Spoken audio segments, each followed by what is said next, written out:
Minister, I'm glad to get the opportunity to raise issues about this budget, and all we ever ask in a budget is that the Minister and the government be fair with the people, with all sectors of the people. But that has not happened in this budget.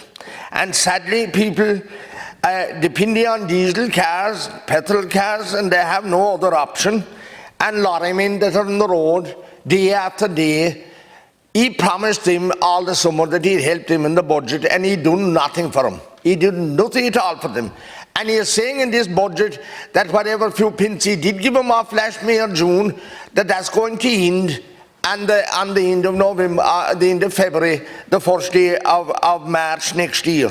God Almighty, Minister, these people, he is saying that he managed the finances well, and that's how he had the 11 billion. But I say to you, Minister, that most of that 11 billion was money that he collected off of people on the road. And I say to you, Minister, that 4 years ago, the barrel of oil was actually cheaper then than it is now. And at the same time, everyone is paying double, except the farmers who are paying way more. He gave them 2 cents off, and they're paying 1.50 now a litre, which is almost 3/4 of what the white diesel is, and heretofore they were only paying 1/3 of the cost.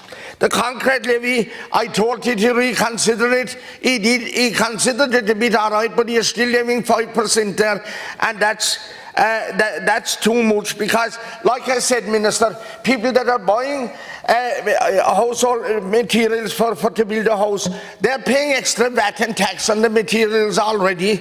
They're paying extra for concrete already. It's gone up from 80 to 115 euros a cubic meter. So they're paying extra VAT and tax already.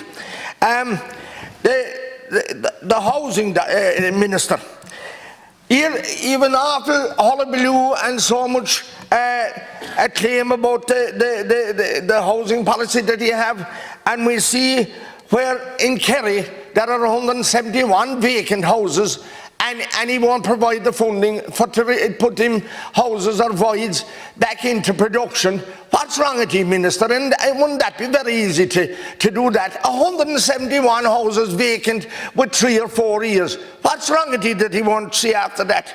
And then we see the cost of electricity, and it no account of the regulator. The regulator no account of him at all. Only let the electricity companies double and triple their profits. We wouldn't mind paying for more for electricity if it was costing them more to make it.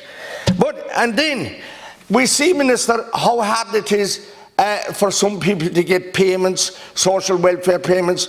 Many pensioners won't receive the 500 bonus because they haven't fuel allowance, and they haven't living loan allowance. And yet we see Ukraine men here that are of fighting age, and they're getting the same dole and supports as people, even though that they are being housed and fed and every other thing. And all I'm asking is fair play across the board, and the Irish people that have been here all their lives, they're not getting that fair play, Minister. So I'm asking you to look at those things and to review some of the decisions that you have made, because it's very unfair.